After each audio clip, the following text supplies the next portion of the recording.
राम राम राम राम राम राम राम राम राम नारायण नारायण। संबंध। जन्म की दिव्यता का वर्णन तो हो गया, अब कर्मों की दिव्यता क्या होती है, इस विषय का 11वें श्लोक में आरंभ करते हैं।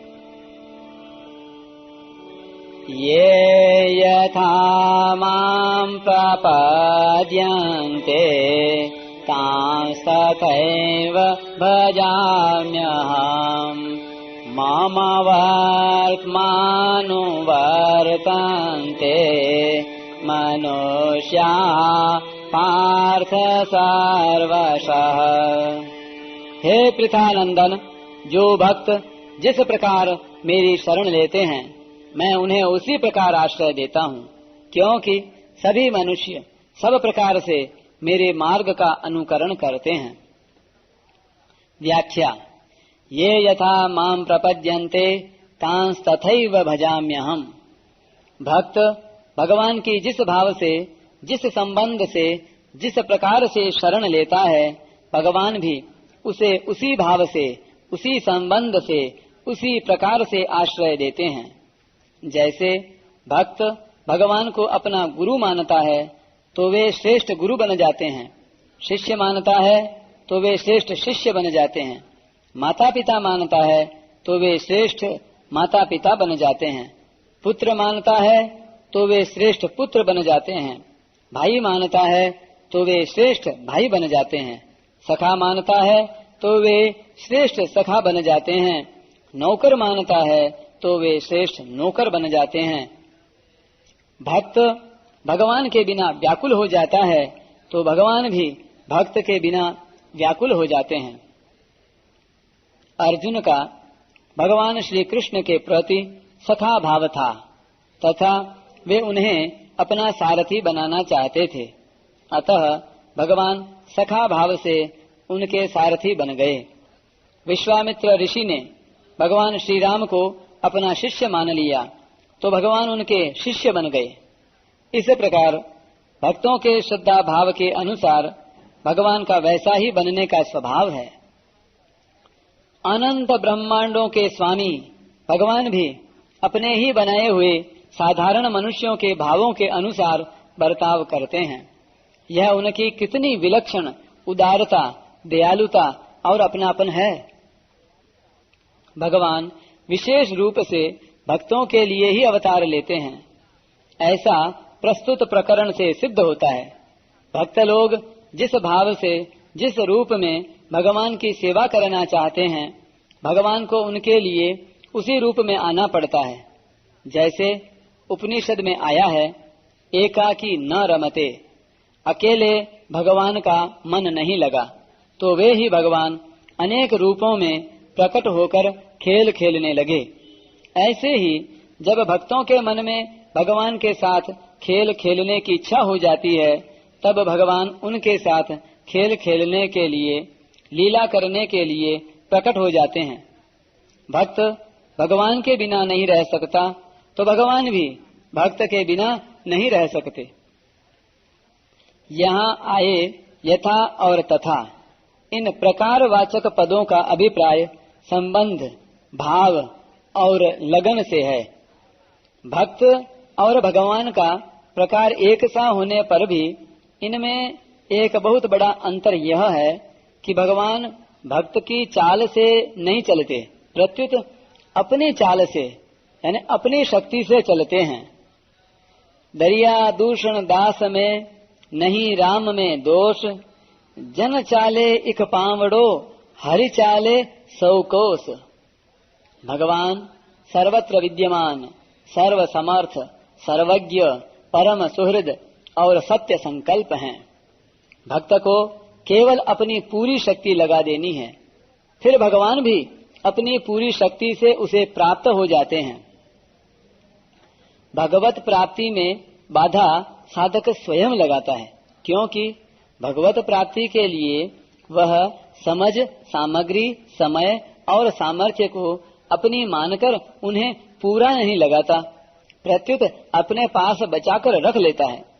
यदि वह उन्हें अपना न मानकर उन्हें पूरा लगा दे तो उसे शीघ्र ही भगवत प्राप्ति हो जाती है, कारण कि यह समझ सामग्री आदि उसकी अपनी नहीं है, प्रत्युत भगवान से मिली हैं, भगवान की हैं, अतः इन्हें अपनी मानना ही बाधा है।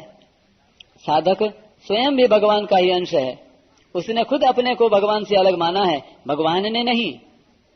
भक्ति प्रेम कर्मजन्य अर्थात किसी साधन विशेष का फल नहीं है। भगवान के सर्वथा शरण होने वाले को भक्ति स्वतः प्राप्त होती है। दास्य सख्य वात्सल्य माधुर्य आदि भावों में सबसे श्रेष्ठ शरणागति का भाव है।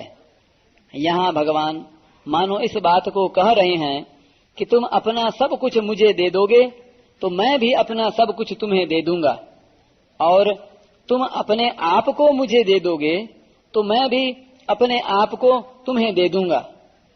भगवत प्राप्ति का कितना सरल और सस्ता सौदा है। अपने आप को भगवत चरणों में समर्पित करने के बाद भगवान भक्त की पुरानी त्रुटियों को याद तक नहीं करते, वे तो वर्तमान में साधक के हृदय का दृढ़ भाव देखते हैं। रहते न प्रभु चित चोक किए की करत सुरति सय बारहिए की।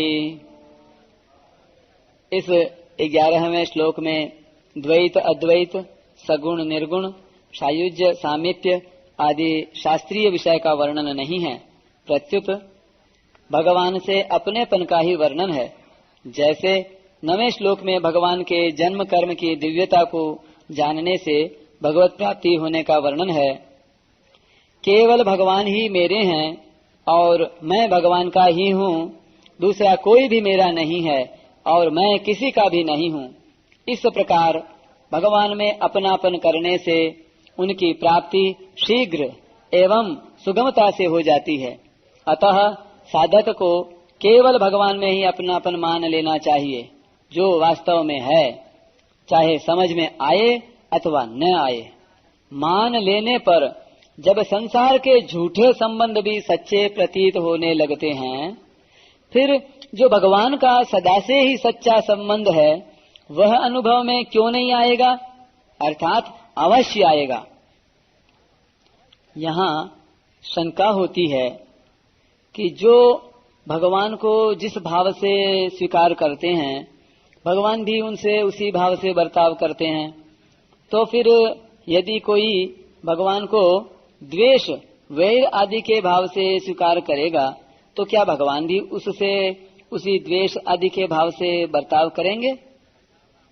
इसका समाधान है कि यहाँ प्रपद्यन्ते पद से भगवान की प्रपत्ति अर्थात शरणागति का ही विषय है, उनसे द्वेष वैर आदि का विषय नहीं। अतः यहाँ इस विषय में शंका ही नहीं उठ सकती।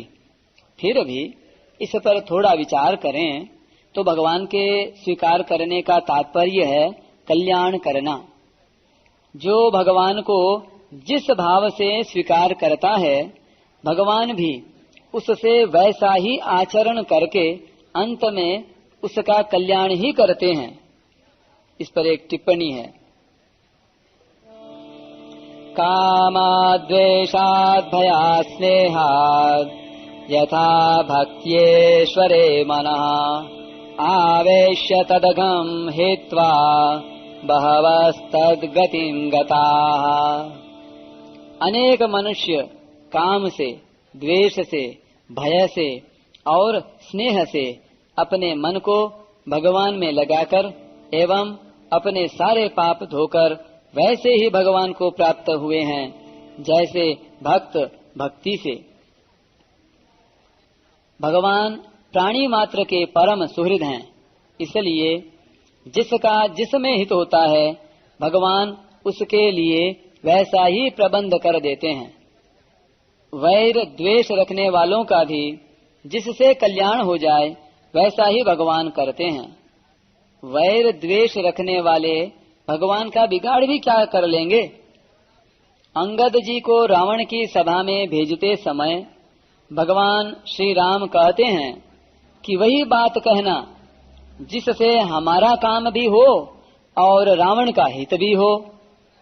काजू हमार तासु हित होई। भगवान की सुहृदता की तो बात ही क्या, भक्त भी समस्त प्राणियों के सुहृद होते हैं। सुहृदः सर्वदेहिनाम। जब भक्तों से भी किसी का किंचन मात्र भी अहित नहीं होता, तब भगवान से किसी का अहित हो ही कैसे सकता है। भगवान से किसी प्रकार का भी संबंध जोड़ा जाए वह कल्याण करने वाला ही होता है, क्योंकि भगवान परम दयालु, परम सुहृद और चिन्मय हैं। जैसे गंगा में स्नान वैशाख मास में किया जाए अथवा माघ मास में, दोनों का ही महात्म्य एक समान है, परंतु वैशाख के स्नान में जैसी प्रसन्नता होती है वैसी प्रसन्नता माघ के स्नान में नहीं होती।